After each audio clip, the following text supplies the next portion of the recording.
Hello guys! Magluluto tayo ngayon ng stop pusit. At dahil may kamahalan, 2 piraso lang ang nabili natin sa halagang 200 pesos. At nilinis ko na nga siya, tinanggal ko yung plastic dun sa likod, tinanggal ko na rin yung tinta. Hindi natin isasama ang tinta sa pagluluto. At saka ko siya hinugasan. Hiniwa-hiwa ko na rin ng maliliit ang katawan niya, yung hindi tumatagos hanggang loob. At dahil nga Holy Week, iwas muna tayo sa mga karne. Dito muna tayo sa mga lamang dagat at mga gulay-gulay. Pagkatapos nga natin gayatin, ay isasalang natin, steam lang ang gagawin nating luto. Habang pinapakula natin ang pusit ay hiniwa-hiwa ko na rin ang mga sangkap na gagamitin. Sasamahan ko nga rin pala siya ng dahon na sibuyas. Ito yung tanim ng nanay ko, binawasan ko na. Ang dahon ng sibuyas na to ay tira lang namin sa pagluluto na itinanim ng nanay ko. Pwede pala yun. At ako pa nga yung naunang nagtalbos. At pinitpit ko na nga din dyan ang bawang at saka ko hiniwa-hiwa ang mga kamatis. Tignan natin ang ating pusit, steam lang ang gagawin natin dyang luto. Aahunin na natin siya. At pagkatapos nga niyan ay ibinabad ko siya sa toyo na may kalamansi ng ilang minuto. Ito ay para manuot ang lasa hanggang sa loob ng pusit. Isinama ko na nga rin pala dyan yung ulo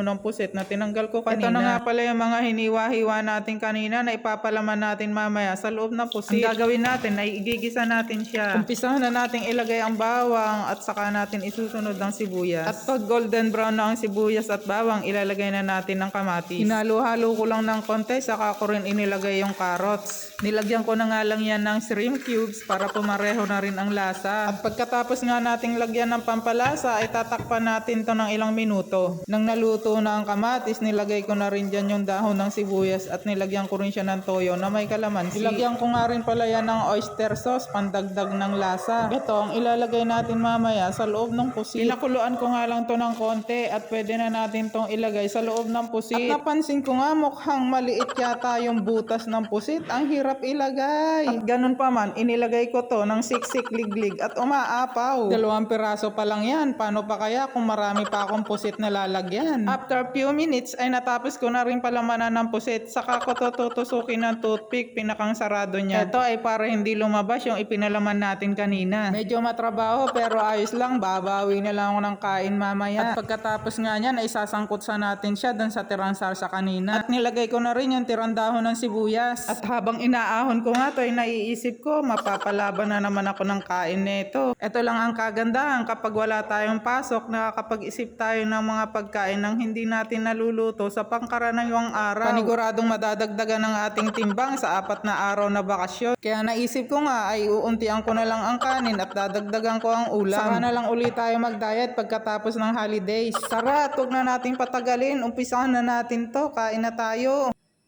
At eto nga, luto na ang ating stop pusit. Ayan, no? Sarap yan.